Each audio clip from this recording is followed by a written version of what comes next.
ravie de vous retrouver et de vous accueillir chez moi aujourd'hui pour parler d'investissement immobilier locatif. On va parler de l'actualité du marché, du gros sujet du financement et puis on ira faire un petit tour du côté des réseaux sociaux. Je sens que mes experts sont là à la porte.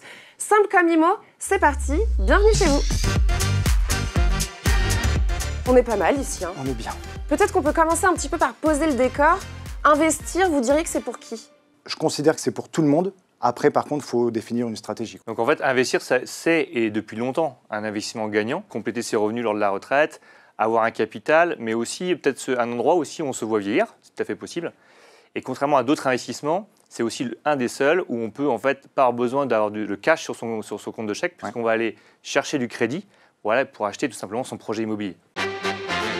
On écoute Christopher qui a 30 ans et qui se pose une question. J'aimerais bien investir dans un appartement pour la première fois, sauf que je n'y connais rien. Par quoi je dois commencer? Je dirais la première chose, c'est pour répondre à Christopher, c'est le budget. Ça va guider évidemment notamment le conseiller immobilier, mais aussi pour voir au niveau juridique qui peut emprunter, quelle loi fiscale on peut utiliser. Tu conseilles d'aller voir le courtier finalement dès qu'on a l'idée d'investir pour commencer par là avec le budget, quoi. Complètement. J'ai déjà investi dans 2 biens anciens et j'aimerais savoir si le neuf est la meilleure option pour quelque chose de plus éco-responsable. Aujourd'hui, nous, en tant que promoteurs constructeurs, on a de très grosses responsabilités vis-à-vis des enjeux du plan climat et de la biodiversité. La diminution de notre empreinte carbone via des meilleures constructions, des meilleurs matériaux, le recyclage des matériaux, la gestion des eaux dans la copropriété, les plantations, les végétaux, etc. Des passoires énergétiques, il y en a énormément en France aujourd'hui, on parle en millions. Et d'ailleurs, l'État va progressivement, logiquement, interdire la location des passoires énergétiques ou obliger les propriétaires bailleurs à faire des travaux pour réisoler leur logement. À quoi est-ce qu'il faut faire attention quand on achète un bien, particulièrement pour le locatif? Moi, j'ai toujours dit une chose à mes clients, c'était la règle des 3 E, l'emplacement, l'emplacement, l'emplacement. Les demandes des Français, c'est les transports, les commerces, les écoles, les hôpitaux et l'emploi.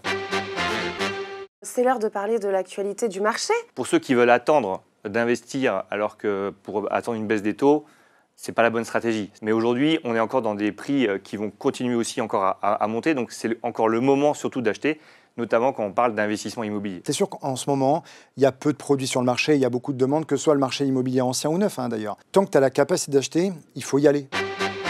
Quel type de bien conseillez-vous d'acheter en ce moment pour un primo-investissement? Et ça, c'est vrai que c'est une question que je me pose. À partir du moment où tu t'es bien fait conseiller, justement, tu as trouvé une bonne résidence, avec les critères dont on parlait tout à l'heure, un grand T1 ou un petit T2, c'est bien. Donc effectivement, la dynamique de la région elle est très importante dans, la rentabilité, est-ce que j'aurai des futurs locataires, et en cas de revente aussi. Grosse question quand même, qui est le financement. Hein. J'ai un peu peur, moi.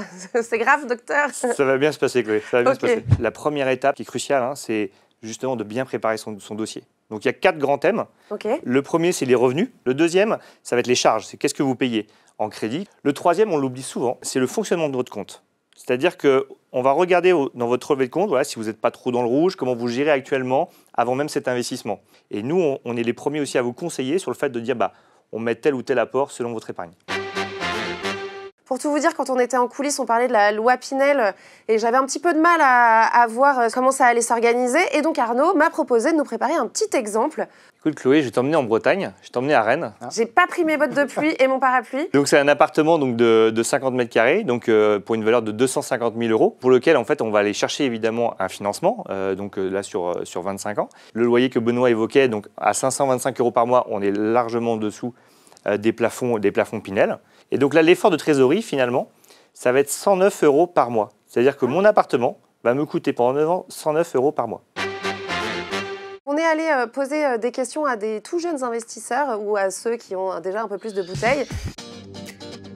C'est de ne pas avoir peur de se lancer. J'ai un conseil, il faut y aller, c'est passionnant. Puis l'avantage de défiscalisation Pinel est aussi évidemment très intéressant. Et voilà, c'est la fin de cette émission. C'est passé tellement vite. Ouais. N'hésitez pas à vous faire accompagner par les conseillers et conseillères de Bouygues Immobilier qui seront là pour vous accompagner tout au long de votre projet. Prenez soin de vous et prenez soin de vos investissements, évidemment. Bye.